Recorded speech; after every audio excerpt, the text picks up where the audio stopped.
Rafizi Ramli ialah seorang ahli politik Malaysia yang berpengaruh, kini berkhidmat sebagai Menteri Ekonomi dan ahli parlimen bagi kawasan Pandan. Beliau juga merupakan timbalan Presiden Parti Keadilan Rakyat PKR sejak Julai 2022.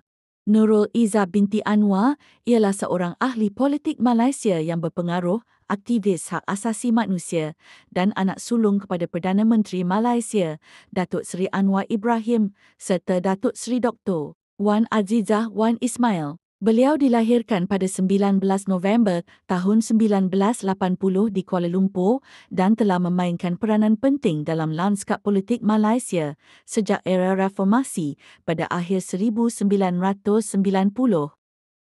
Setakat 22 Mei tahun 2025, jawatan timbalan Presiden Parti Keadilan Rakyat PKR masih disandang oleh Datuk Seri Rafizi Ramli. Beliau telah memegang jawatan ini sejak Julai 2022 dan kini sedang mempertahankannya dalam pemilihan parti sesi 2025 hingga 2028. Dalam pemilihan kali ini, beliau berdepan saingan daripada Nurul Izzah Anwar yang juga merupakan naib Presiden PER dan anak kepada Presiden Parti, Datuk Seri Anwar Ibrahim.